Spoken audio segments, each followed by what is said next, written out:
This is the Detroit Sports Podcast Network.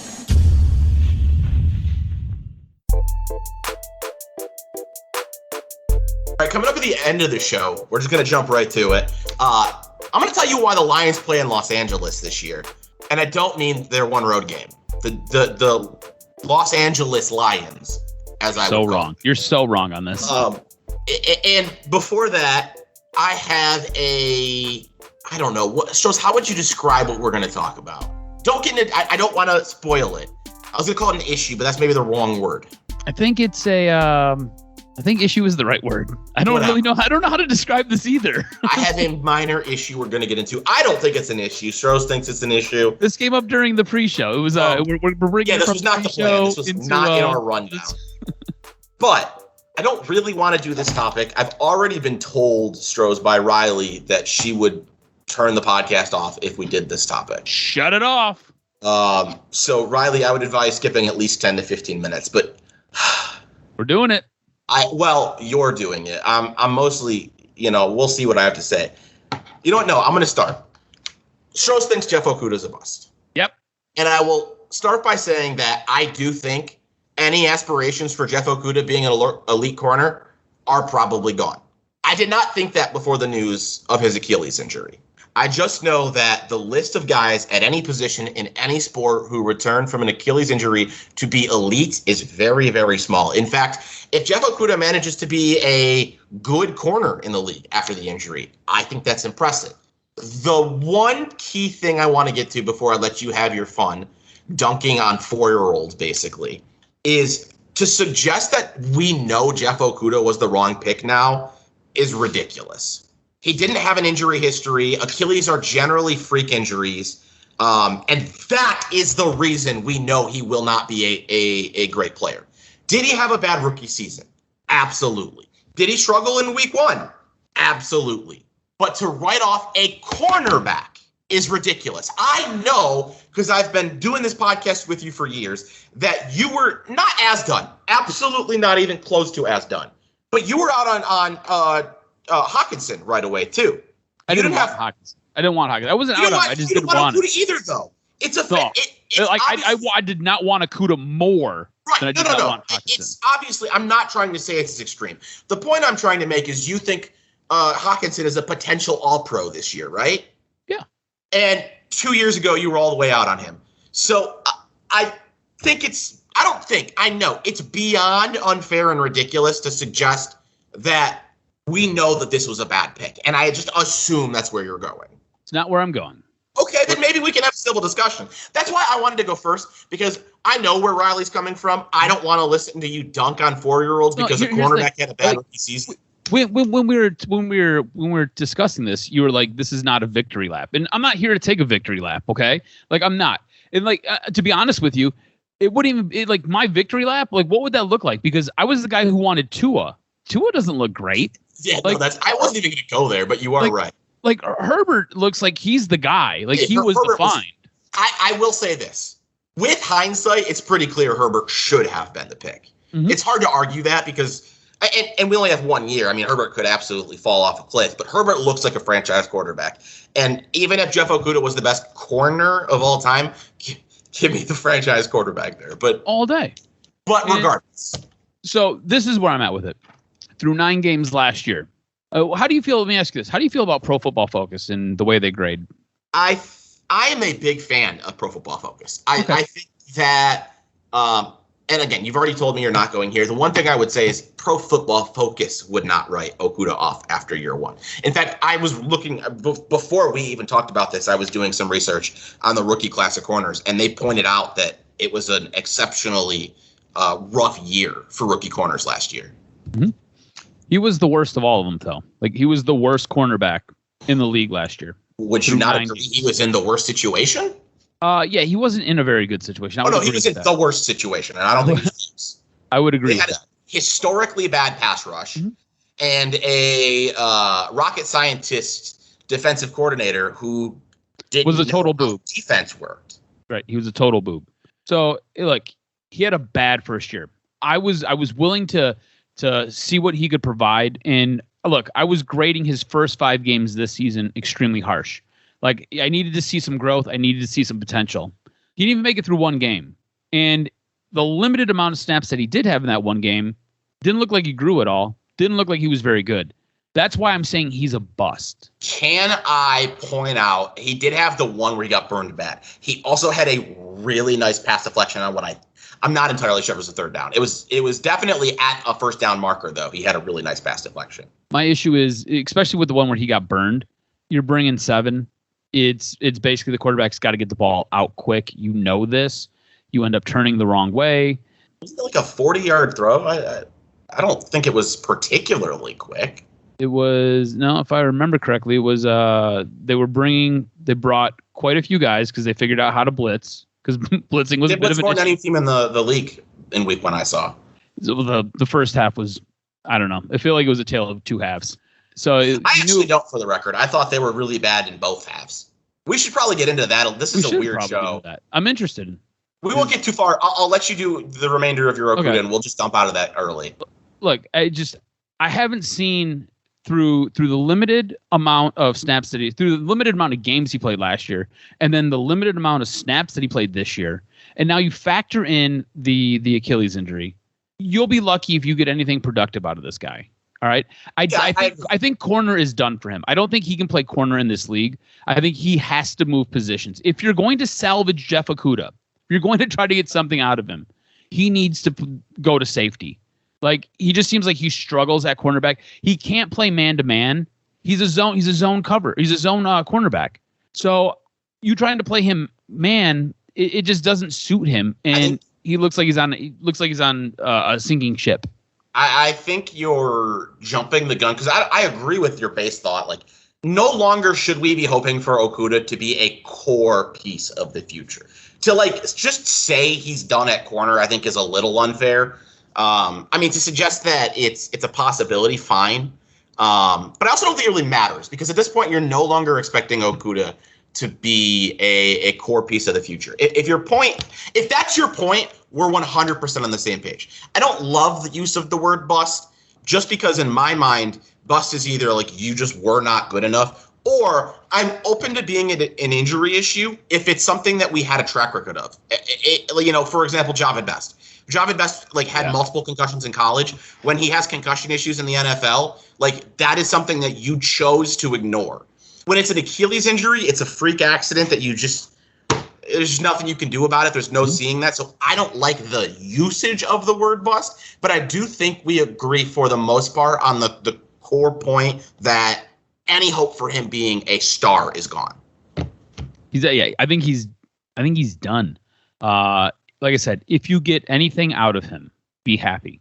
And I think if you get anything out of him, it'll be at a different position. He's at this point, when I use the word bust, basically what I'm saying is he was not worth the investment. So what you took, we just view the word bust differently. What you took at the 3rd overall pick in the 2020 draft, not worth it. And Riley, if you're still listening, not to address one member of the audience, but if anyone wants to interact with us, I'm happy to address you directly too. Riley, if you're still listening, I don't know where you stand on this. I don't agree with Stroz's point of view here. I don't agree with the way you use the word bust, but I think you're being reasonable. And I'm going to be the first one to call you out if I don't think you are. So I'm happy to meet you there. And that's good, because we should get, I don't know, it's the first game we're getting back into season form. There's plenty to react to in this game. We should have made that a full topic on its own. I think the two biggest things I want to get to, one, Sewell, Bro. Bro. I thought he looked good with my eyes, but I'm not going to pretend to judge, to be able to judge an offensive tackle with an eye test. But everything I have read and everything I have heard since is that he was not just good. He was elite on day one. So good that they moved Nick Bosa to the other side. It's hard not to be excited about that. So here's the thing, right? I specifically watched that game, watching specifically that position to see how he held up. I definitely tried to some as well. And I was impressed. I remember talking to Alyssa being like, he looks really good. He doesn't look out of the water at all. And you have to remember who he's going up against. Nick Bosa is an absolute savage who's across from him. And like you said, that moved him to the other side. I thought he played admirably well. And remember, this is a guy who hasn't played this position He took all of last year off because of COVID. Then he basically practiced the entire offseason at right tackle. And then he only didn't even practice. He repped 2 days playing left tackle to get slotted in to go up against one of the best defensive ends in the league. And like you said, pretty damn elite. Impressive. Maybe jumping the gun. Overreactions in week 1 are just part of the game. But you know where I stood before the season started. I think the Lions have their offensive line. Like, I think the Lions are going to have, I think they're going to have a top 5 offensive line. When Taylor Decker gets back, they as a unit did a pretty good job. The running game was pretty successful. The running game looks so good. Here's the thing. I have concerns that Jamal Williams is better than DeAndre Swift. Ooh, me too. But here, before we get to that, it's weird when we do topics and we're on the same page. Well, I thought I was very in on the Jamal Williams signing. If I'm very in on a running back signing, that tells you you don't value them. That being said, they're basically sploo drags for you. If the previous regime was still here, I would not have been in on it because my problem is don't draft running backs because you can sign a Jamal Williams. Mm-hmm. But since it's a new regime, they didn't draft DeAndre Swift. I think DeAndre Swift has a role in this offense too. Don't get me wrong. But I think Jamal Williams may be the better of the two. What do you think has to happen when Decker comes back? I'm interested to get your take. Well, I want to see more than one game of Sewell as good as he looked. So I think the talking point. Walk this line with me real quick. Walk this line with me. Let's say he plays similarly as good as he played the first game over the next 3 games. Who looked like an all-pro at 20 years old at left tackle. That would be ridiculous. I also thought the discussion that he needed to be moved to left tackle was ridiculous. I think if you're any good, you will figure out both positions. So I'm going to say this. If that's how good he is and they move him to right tackle, I will absolutely disagree with the decision. But I do understand it. Simply because he did practice there. And if we were concerned about his ability to do it, is it reasonable to be concerned about Taylor Decker's ability to do it? Sure. I think what you should at least try, if he is this good, is putting Taylor Decker over at right tackle. And if he struggles mightily and you want to make the switch again, I'm game for it. I think it sounds weird if you're a team with aspirations, but as a team that's focused on the future, I think you try to move Taylor Decker to the right side, and if he can't handle it, I'm down to flip back. Because I'm going to tell you something. I don't necessarily care if your left tackle is not quite as good as your right tackle. As long as it's close, if that's what you need to do to be very good on both sides, I'm okay with it. Like Tristan Wirf's pretty good on the right side. Right, and I think both matter. Don't get me wrong. I'm not saying have your right tackle be leaps and bounds above your left tackle, but if you got a really good left tackle who struggles on the right side and a second good left tackle who can kind of handle both, I'm fine with pushing the second guy over there. I guess what I'm saying is I'm going to be open to what they do, but I will be with you. He should stay at left tackle if he continues to look like this. See, I'm going to be interested to see what happens when he does come back because I feel like Sewell should be your left tackle. And you should move Decker over to right. And if for some reason it works, it doesn't work, I think what you have going into next season with Decker is you have a bit of a commodity. If it just doesn't seem like he's going to naturally take to the right side, because he might not, you could always trade him. Like everybody's looking for a left tackle. Yeah, I agree with that. Everybody's looking for a left tackle. You can go draft your right tackle. That's a strong point as to why you should put him on the right side, to figure out if you can handle it. Because if you can, I want that. If he can play right tackle, or if Sewell can, I don't really care. If you can get borderline to actual all-pro out of both tackles, I'm all in on that. Yep. So that's like probably the biggest thing I wanted to get to. The other thing, and this podcast will probably go a little long, I'm not necessarily trying to say that the second half was all garbage time, but I do think throughout the game, the team was bad. They relied on basically one thing on offense: hitting open receivers 3 yards down the field and letting them make plays after the catch and running the ball. And there were some really good catches late in the game as they were starting to mount a comeback. But Jared Goff, like Quintez Cephas, looked like a miniature Calvin Johnson in that comeback. Jared Goff was struggling to hit receivers 15 yards, 20 yards down the field. Like, even in garbage time, he was struggling.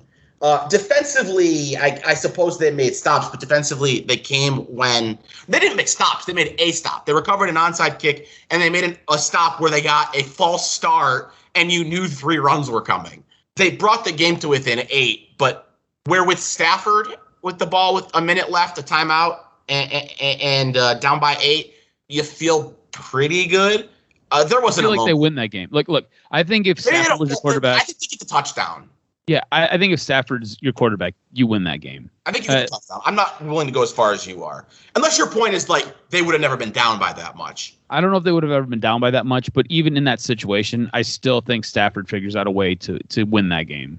So now here's like this is my issue with Jared Goff is he can't push the ball down the field, and I don't know if he's scared or if it's what the defense is giving him, but like running backs and tight ends will account for 2,000 yards this year. Yeah, it's absolutely nuts. Absolutely, like you can't win a football game that way. You have to be able to move the ball down the field. You got to be able to pick up chunk plays. Like you have to, like throwing the ball 3 yards, maybe 5 yards, and then letting guys run after the catch. Yeah, that works some of the time, but like. What happens when you're at a disadvantage as far as yardage goes? When you're at like a 2nd and 15 or a 2nd and 17 because you took a bad sack. Like, what are you gonna do? Like at that point, just punt the ball. Before we move on, I guess the last question I want to ask on this week: did anything, positive, negative, small, big, whatever, did any of your thoughts going into the season change after week 1? That's a good question. Interesting. Because to me, I think everything looked exactly as expected. The run defense was awful. The pass defense was awful. The passing offense was awful. The running offense was pretty good. And the offensive line was really good. I honestly, one weekend, things can change. But one weekend, I felt like I hit this team to a fucking T. I think the only thing that really stood out to me, I feel like this coaching staff, like these guys are playing for this coaching staff. Yeah, I didn't feel like that with Patricia, and I wasn't sure what we had with this coaching staff and these players. And after week 1, I have a pretty good idea of where we're at, and I feel like these players have bought into whatever this coaching staff's vision is, and I'm all aboard for that. I do think that storylines like that are often way overblown. I think people like to create narratives that players don't give a fuck about.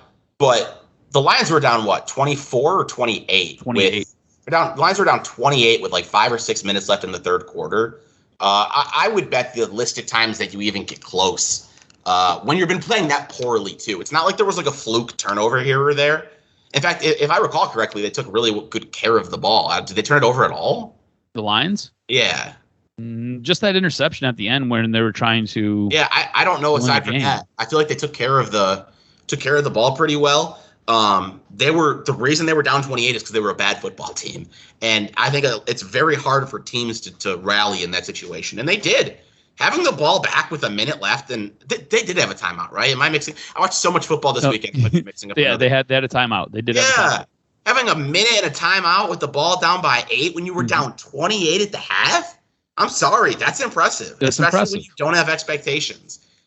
So again, we're probably gonna run a little long here, but I thought we needed to do that. Yeah, it was just the one turnover. It was the interception at the end of the game by Jared Goff. And we're talking about this team because we know it's what you care about. But in reality, in my heart, the Lions play in Los Angeles this year. And we will get to that in a little bit. As far as my issue, which I don't think is the right word, I was talking to Stroz before the show because I find it impressive. When we do this on Skype and I can see my own picture. And I find it impressive how bright it is because there is no light in my room. I'm in my living room. There is no, which by the way, why the fuck are apartment living rooms designed without any form of light? Because it's so weird.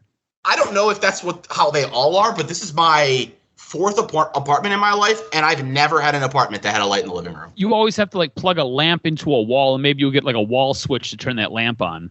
Right. It's always weird. Well, anyways, this is my 4th apartment I've lived in, and the first one in which I bought a lamp. Wait, hold on. You didn't even buy the lamp. Your dad bought the lamp. Yeah, my dad bought the lamp when he was here visiting me a couple of years ago. Basically, B used to sit around in his living room in the dark. Well, and Stroz was laughing at me because the reason it's so dark in here is because the lamp light died. And by the way, I didn't mention this in pre-show. I had a pack of like 6 light bulbs. I just kept changing them, and then this one went out, and I no longer have light in my living room. And it's only been 2, maybe 3 weeks. I've just been too lazy to go and get a light bulb. And Stroz is losing it on the other end right now. It's been 3 weeks, and you've been sitting in your dark-ass living room. See, here's the thing I don't get. Like, while I think it's weird that the apartment doesn't just come with a light in the living room, why do you even need a light in the living room? It's not really, like, what does a light do for me? As I hang out, if I am in my living room, Stroz, the only things I am doing are watching TV or playing video games. That is it. Why is it essential for me to have a light on for those things? I mean, I guess for those things it's not, but what is a normal human doing in their living room that they need a light for? I don't, like, I've got a light on, and I'm essentially in my living room. I am aware that you have a light on, but what are the normal things that you need a light on? Like, I need a light in my kitchen. Mm-hmm. You know, if I'm making food, I don't want to have lights off in there. You know, if I'm like reading, I need a light. I guess reading in your living room would be an option. That's where I was going to go. It's like, do you read? If you read in your living room? Not often, but that would be an example of where. But to be honest, most of my reading is done on my phone. So yeah, I guess in that case you don't necessarily need a light. You just go by your phone. So like, I suppose there's a need for a light for a living room for some people, but like in my life, that's why I haven't done it. Like if it was essential, I would have done it by now. I haven't even. What's happened is I've gone to Walmart to go grocery shopping, and it's not even that I haven't had the ability to. It's just that like it doesn't cross my mind as essential. Not a priority. Yeah, it doesn't cross my mind as essential when I'm grocery shopping. That makes sense. I don't know. For me, normally in my living room, I'll be like working or tinkering on something. So like I can sit on the floor and I can just kind of turn the light. Working or tinkering on in your living room? Depends on what it is. Like, give me an example. So like I've got hockey on Thursday, right? So I'll be retaping my stick in the living room. I'll be working on making sure my skates and everything are set up, getting all of my gear ready, and basically packing my bag before I go to work because, as my girlfriend says, I'm a Boy Scout, so always be prepared. So I, those are things like that happens every week after this podcast. I put those things together and basically have it all set up. What else? I don't know. Like, I don't know. Usually I usually have a light on in my living room. It's so weird that you don't do things. People don't do things in their living room. Like, what do you do in your living room? You just sit there? Watch TV or play video games. I think 90% of people listening to this podcast, all they do in their living room is watch TV. You're probably right. You probably are right. And for the record, it's but here's the thing. Like, I just feel like you should have, like, I feel like there should be access to a light, though. Like, I know here, like in my place, right? My kitchen light's on. Well, like I've got my kitchen light on too. But like I also have like my living room light on. And here's the thing: I hate my living room light. All between your kitchen and your living room. I don't have that. Here's the thing: I hate overhead light. Right? Drives me nuts. Like it just messes with my eyes. Don't roll your eyes. It messes. Anyway, the most elitist thing I've ever heard. What? I hate overhead light. What the fuck? Dude, I don't like it. It bothers my eyes. So generally, I like a lamp or some type of like one of those like tall floor lamps where you can turn it on. And it kind of gives enough illumination. Plus, it doesn't distract from the TV. I don't know. I like a light on. That's all I'm saying. I find it weird that you've gone 3 weeks. I like lights off. All you need is a light bulb. All you need is a light bulb. And you haven't got a light bulb yet. When we started this recording, and you're like, man, you can see my face pretty good, right? And like, you were all lit up. It's just really impressive. Well, it is. How much my screen lights up my face. Like the amount of light that your screen projects onto your face compared to my screen projects onto my face. Like I have to have a light on, otherwise you can't see me. It's too. Would you know? Because I'm honestly not sure. Would you know I had a light off if I didn't tell you? Normally your apartment's pretty dark, so I just assume that you always have a light off. Well, I used to. I never used to have to turn the light on. It was bright enough when we were doing this still, but that has started to change. Do you guys have daylight savings time down there? Yeah. Yeah? Okay, I was just wondering. Some states don't, like Arizona doesn't. I think Arizona might be the only, I believe it's the only state that doesn't. But so like, it used to be bright enough out that like I could just get it from the window. Now that that's not the case, I would have adjusted, but I can't because my lamp's gone. My lamp's off, you know? It's so funny to me. I don't know why it's so funny to me, but it is funny to me that you haven't bought lights for your lamp. So we've done this topic recently. Mm-hmm. It's been a couple months probably, but we've done the topic recently, and I think it's only been more so the case since. But I've thought a lot recently about, like, through my early 20s and even into my mid 20s, I never really felt like an adult. And that's definitely changed in the last, like, year or two. And I think one of the big things is I've always been somebody whose mind worked in a way where I went like this conversation. Why do I need a light? The things that I do in the living room don't require a light, so it's not essential. Mm-hmm. Now, the difference between me now and me 3 or 4 years ago is 3 or 4 years ago, I would just literally never buy that light. The lamp would. So this is you growing up. The lamp would now be useless. The only reason the light hasn't been purchased so far is like forgetfulness. Is that, you know, now I say, well, this doesn't need to be done, but I suppose I can do it anyway. But that's how my mind used to work about everything. Like, it was very like, why do these things? Like I can't begin to explain to you how fucking stupid I think the concept of dressing up is.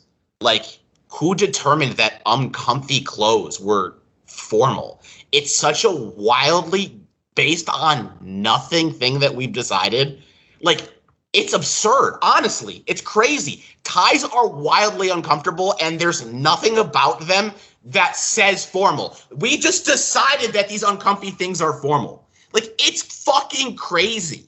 I don't know that I'll ever come around on that one. I think I'm just stuck in that mindset. It is the stupidest thing that we do as humans, period. I'll tell you this much. I had a really difficult time internally basically going from working at a radio station where you can wear whatever you want. Suit? What's that? Do you wear a suit? To work? Yeah. Hell no. Okay. Thank God no. Like we have like all of our sales guys have to get suited and booted every day.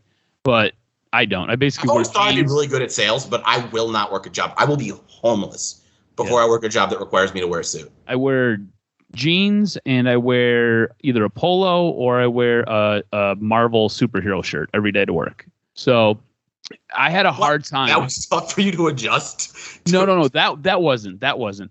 But from going from working at a radio station to working in a job where I had to wear a uniform, because before I got this job, I had to wear a uniform when I would go to work. It was hard for me to reacclimate to that because just like radio life is just, it's awesome. Like radio is the only job you can show up wearing one outfit and then basically be naked in your studio covered in baby oil and it's okay. Like, for the record, I did it. For the record, it's not actually okay. Stroz is just not being babysat. Look, Tony didn't have a problem with it. It was okay. Wasn't it also your literal last day? It was my literal last day. Yeah, he didn't have a problem with it because he needed you to run the board for one more day. You arguably had a sexual, like, harassment suit there. You were training another dude. Sitting right next to you and you're naked. Like, I was making Shay take pictures of me. Yeah, you know, you really legitimately could have had like a sexual harassment case there. Like, no, it wasn't actually okay. You just did it anyways. My last do it thought, and ask for forgiveness later. my last thought before we move on, I do want to put a explanation point on how strongly I feel about the idea of formal wear. I think the idea that wearing a tie is formal, that it's something you have to do to fucking impress people, would be comparable to having a cultural norm of like punching yourself in the face when you walked into business meetings. There's no basis in reality for why you should wear a tie. It's just a dumb rule that we decided on that makes no sense. I'm sure there's some history to it. Well, it's stupid history. I should look it up and bring it to you for next week. Well, the peasants used to have to borderline choke themselves to death to prove that they belonged in the presence of royalty. That's probably the basis for ties. It's possibly the reason. Are you looking at it right now? I'm looking it up right now. There's no good explanation. The tie. There's just not, man. what the fuck? Like, polos are a good example too. Like, I don't mind a polo because they're not that different than t-shirts. But why does putting a collar on a shirt make it more formal? I don't know. There is a history. So origins. So the necktie. We've talked about adding a second podcast, and that's non-sports. And we struggled with figuring out, could we get enough content for it? I think what we'd have to do is this. Like, we'd have to attack the things where Brennan just doesn't understand reality. The things that piss me off. No, not piss me off. It doesn't make me mad. If I sound mad, then I'm coming off the wrong way. I just think it's like idiotic. Sorry. So the history of the tie. The necktie that spread from Europe traces back to the Croatian mercenaries serving in France during the 30 Years' War. So 1618 to 1648. These mercenaries from the military frontier, wearing their traditional small knotted neck kerchiefs, aroused the interest of the Phoenicians. Yeah, it's Phoenicians. It's a weird word when you don't see it very often.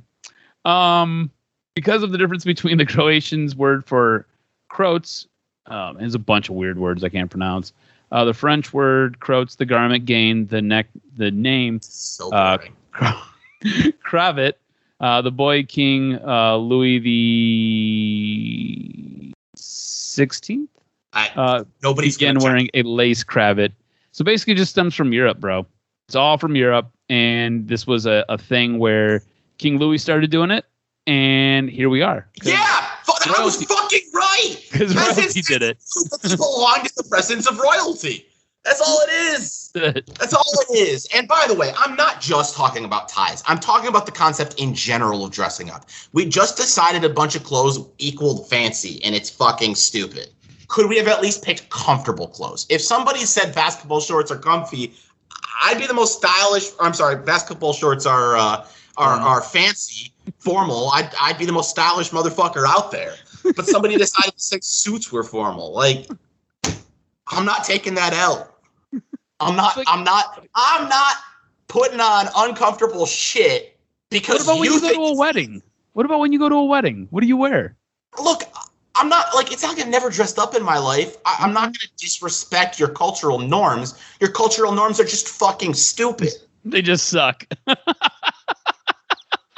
if I had any say in it, my wedding would absolutely not have any formal wear. Have you seen funerals where they tell you not to wear formal stuff? Yes. I had a friend from college who passed away recently where they said that. I want my wedding to have no formal wear. I want my funeral to have no formal wear. If it was up to me, my like none of my things, like my first communion wouldn't have had formal wear. Like, stupid. Did you fight your parents on your communal wear? Oh, I was a child. This is honestly, Stroz, I believe my opinion here is a very intelligent one. I don't think in second grade I was old enough to formulate this thought. Like, this is a really like high IQ belief, because if you don't question what you've been told all your life, you'd never arrive at this. I just question, why are suits formal? And the answer was because they are. And anytime the answer is because, then it's fucking stupid. Yep. Agreed. Okay, so we're on the same page. Hold on. We got to move on. We got to talk sports. Stroz, I've once talked you into picking the Lions to win a division. Did I talk you into the absurd idea of formal wear? I'm going to say no, but I totally understand where you're coming from, and I get it. I think it's a little bit more than totally understand. You feel it a little bit. Oh, well, look, we talked about it before. You like formal wear, but you feel what I'm saying deep in your fucking soul. Yeah. It moves you. Like, I'd much rather, man. I'd much rather wear basketball shorts and sweatpants all day too. Like, I hate putting on my work jeans. Okay with wearing a suit for the Los Angeles Lions are here, and they are a beautiful thing. The word intrinsically got used on this rundown. I said I was intrinsically more a fan of the Lions than the Rams. I thought it was a weird word use of the word. More intrinsically a fan of the Rams than the Lions. No, the Rams. No, the Lions play in Los Angeles. Where I'm struggling is that there's two Lions teams this year. There's Lions West and Lions. I guess that means East. And the Lions West looked really good, and Well, actually, I'm going to step back. I was a little bit nervous about the defense. I thought the defense let the Bears move the ball a little too easily, and if the quarterback was any good, it could have been a challenge. But that offense, though, and they had a scoring lull. Like, I'm not going to pretend that didn't happen. I'm not going to break down the Rams too much because that's not the topic. But the one thing I want to say, it's not the Rams, it's the Lions. the one thing I want to say before we get there, I didn't think Stafford looked special, and he had the best debut for any NFL quarterback on a new team in NFL history. And there are multiple stats that suggest that. And I think that tells you a couple of things. One, it tells you he's a really good quarterback, but that wasn't really being questioned. But two, Stafford's going to get some freebies with Sean McVay.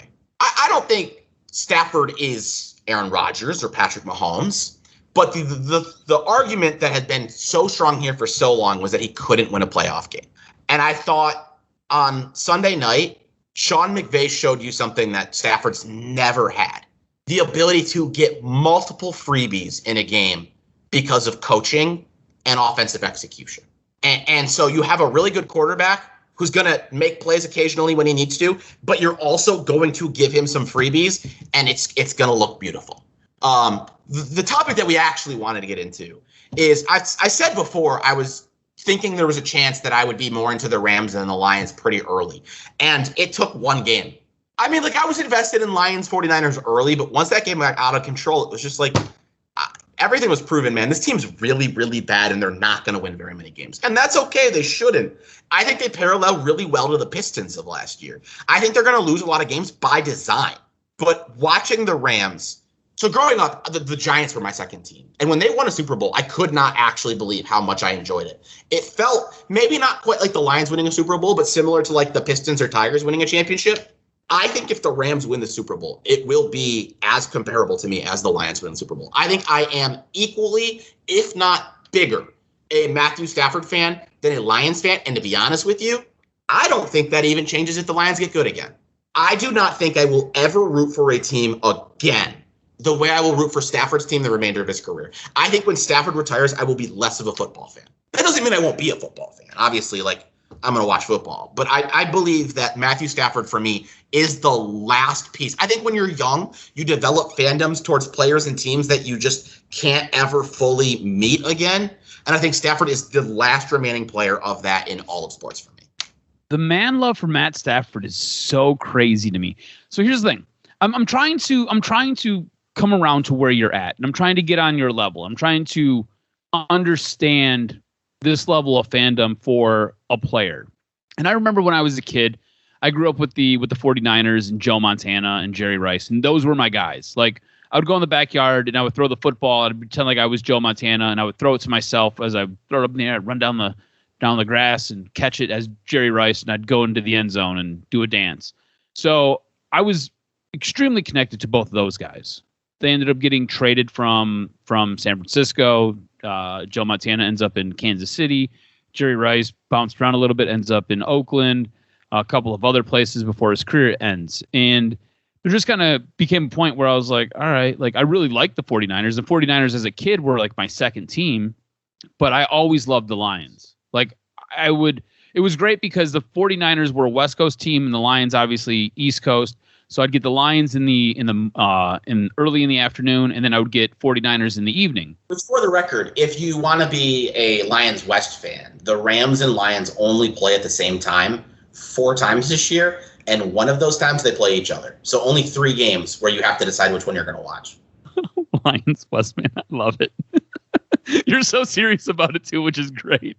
Like, I wish people could see your face. This would be so much better if everybody got the video to go along with this. I'm in a group chat that's mostly for daily fantasy purposes. It includes Jim Costa and a couple other friends. And during the Lions game, there was an argument about how well Stafford was playing, because Jim was saying he was playing special, and somebody else was saying he wasn't. And eventually, the group chat got changed to Stafford stands and Robbie. Robbie being the guy who was saying it wasn't a special game. I like Robbie. and today somebody asked like a trivia question that the answer was Stafford. So answer, Stafford. Next person, our Lord and Savior. Me. Praise be. That was the interaction we had in a group chat today. I just don't know, because at a certain point, like I said, those guys moved on, and I moved on from the 49ers. But I've always been a Lions fan through thick and thin. Always been a Lions fan. Like, this team at certain points makes me hate my own life, but always a Lions fan. And when you come on and you say, I'm more of a Matt Stafford fan than I am a Detroit Lions fan, and when Stafford retires, a small piece of me is basically going to die. It's weird to me to hear that, you know. Like, there are certain players that I have connected with, right? Like, I love Steve Yzerman. You've been to my place. You see the mini shrine I have to Steve Yzerman. Steve Yzerman ended up leaving, and I'm still a Red Wings fan. But here's the thing: I'm not saying I'm not a Lions fan, and I refuse to believe that, like, when Steve Yzerman retired, that you didn't care about the Wings less. Like, I think that what I am explaining, and maybe I'm off base here, I think everybody goes through this. I think you form attachments to athletes as a child that you simply cannot as an adult. And so when those players leave, you just don't have that same attachment anymore because you're now an adult. I see. I'm going to push back. I disagree. Like, I was pretty attached to Steve Yzerman. Steve Yzerman left, and when the Red Wings lost to Pittsburgh in, what was it, 2009, I ended up crying on the side of the street, like sitting outside of the hell was it? It was it Poppy's Pizza or something, or maybe it was Big Populous or whatever, the pizza joint that you like. Pizza Populous. Yeah, that place. Thanks. I was outside of there crying, like when the Wings lost, and Yzerman wasn't part of that team anymore. But I still love that team. Dude, you're talking about, like, losing a Game 7 of the Stanley Cup. I don't think that that's fair. Because, like, if the Lions win a Super Bowl, I'm going to cry. If Stafford wins a Super Bowl, I'm going to cry. Like, I am a very big Lions fan. Like, I don't know if you're fully hearing what I'm saying. I'm not saying I'm not a giant Lions fan. No, so let me phrase it to you like this. And you tell me if I'm wrong and if I'm misreading you the room, okay? What you're saying is you are incredibly attached to Matt Stafford. His entire Lions run, and now this run, as you deem it, the Lions West, when he's playing for the Rams. And what you're saying is you are more attached after one game to the Lions West team, aka the Rams. No. So I'm not attached to the Detroit Lions. I'm not attached to the team one bit. I am rooting for the team because I'm attached to the man. I don't think it's the same thing. Okay. So, like, if Stafford got traded to the Cowboys tomorrow, I would be a Cowboys fan. If Stafford got cut tomorrow, I would only be a Lions fan. Okay. I don't give a fuck about the Rams. I only care about Matthew Stafford. Matt Stafford. Okay. I want to tell you how much. I've seen people on Twitter say that I can't root for the Rams because the Lions have their pick, and so the pick will be worse, right? This is how much more of a Matthew Stafford fan I am than a Lions fan.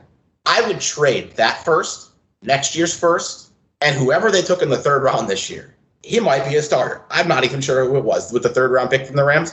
I would trade all three of those picks back if it meant the Rams winning a Super Bowl while Stafford was there. That's crazy. That's nuts, man.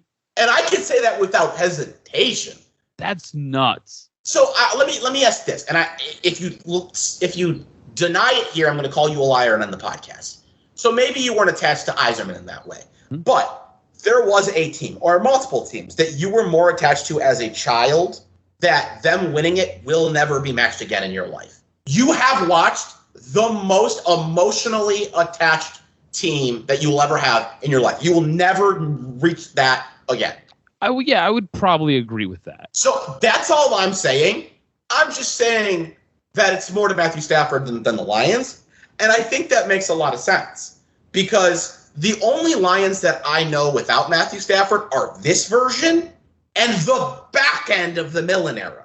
The best Lions team I ever watched prior to Matthew Stafford started the season, I believe, 6-1, and then finished the season 1-8 in the next 9 games. That is the best Lions season I watched before Matthew Stafford. The Lions as an organization have brought me literally zero joy without Matthew Stafford at quarterback. And I'm of the belief that Matthew Stafford was the biggest reason in the organization for why I was brought that joy. So my attachment is to the person who brought me those feelings. It's interesting. I don't know. I struggle with putting the player over the team. Why? And because, like, What association do I have? So, like, I guess it's different for me because Steve Eisman never left the Red Wings. Like, Steve Eisman was my athlete, right? That was my guy that I was attached to. He never left the Red Wings. So, like, if it would just, I don't know. I feel like it would be weird if I seen him in like a Toronto jersey. And I think if he left, you probably would have rooted for him equally. Like, maybe that's to my extent, but equally in terms of as much as you did the Red Wings.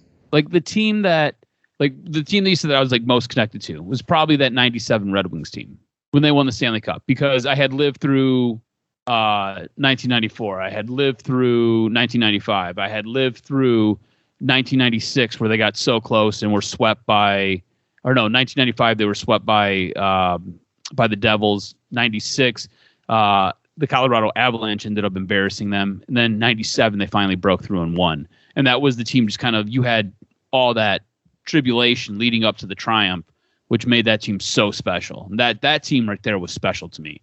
So I guess I understand it from that extent, but I don't know if I could ever root for a player over my team like that. That to me is foreign. The thing is, I don't have any real association to the Lions. What? Because they're where I grew up in the Detroit area? Like, what have the Lions done for me? My emotional attachment comes from, who brought me joy throughout the 12 years that he was here. Like, who brought me joy throughout that time period? And it was Stafford more than the team. And I'm realizing there's precedence for this. I've been here before.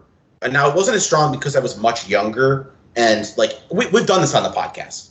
Like, I associate Stafford and his time with the Lions with, like, a lot of, like, growth through personal life, right? Like, I remember the season after my mom passed away, the Lions won 11 games, and Stafford was the quarterback. Like, I remember after ending a 6.5-year relationship thinking, like, I need the Lions to be good, and they weren't. But I need the Lions to be good because, like, Sundays are the favorite part of my life. Like, so Stafford had more, like, even though I built the attachment as a child, he had way more, like, grown, real-life things. So the feelings weren't as intense for this player. But I remember watching the Denver Nuggets in the conference championship, rooting for them like they were the Detroit Pistons. And I would say equally when Chauncey Billups was there. It wasn't, again, equally to the Pistons, not equally so weird to me. To Matthew Stafford. I think it's weird that you develop an emotional attachment more to a team than to a living, breathing human being.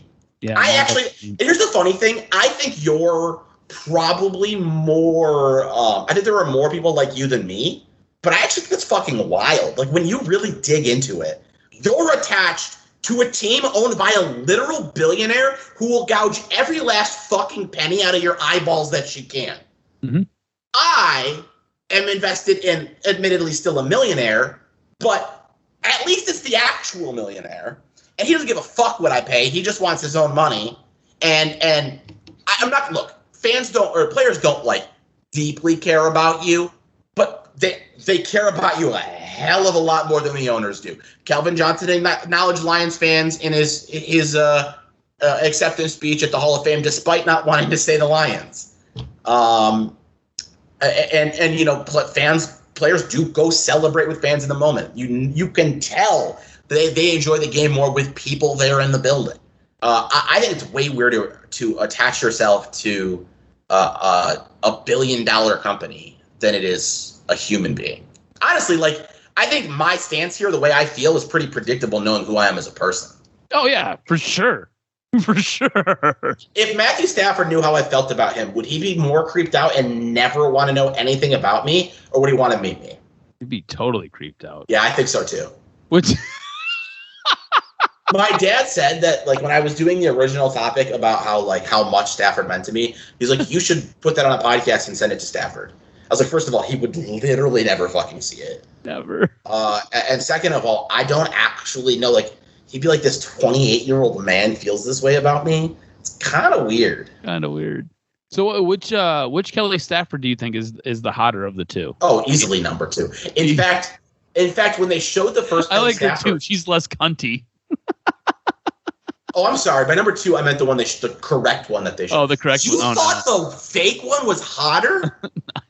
No, I'm just messing around. Dude, when they showed the wrong one, my literal exact thought was, I don't think that's Kelly Stafford. Yeah. Kelly Stafford's hot. Everybody thought that. Everybody was like, that's not. But the reason I thought it wasn't her is because I think Kelly Stafford's hot, and I didn't think she was. Oh, I think she's the worst. Can't stand her.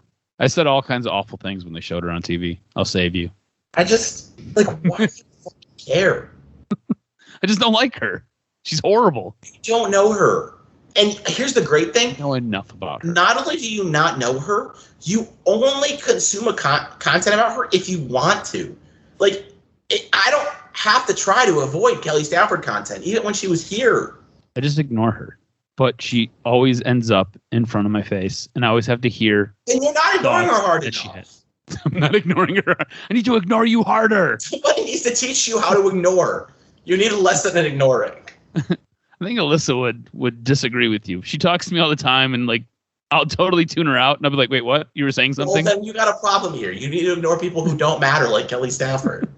Touche. Like, I honestly, Stroz, you don't need to get into them. How many Kelly Stafford opinions, takes, whatever, can you remember? Like the actual things she said that bothered you.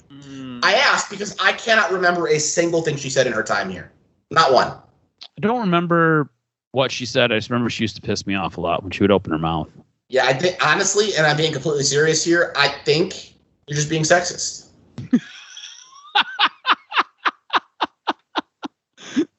Not the case at all, B. Not the case at all. I think that there was a segment of Lions fans who didn't like that his woman had opinions. Women? His woman had it. Well, he probably has women, but they didn't like that his woman had opinions. That's who they were showing. That's the other Kelly. He's got two. Poor Stafford. Needs to put one of them in the trash. All right. I think that'll do it for this one. Looking forward to Aaron Rodgers absolutely stomping the Lions. I think it's going to be a very similar showing, except maybe this time Jared Goff won't somehow lead an accidental comeback. And the Lions West play, I believe, in Indianapolis.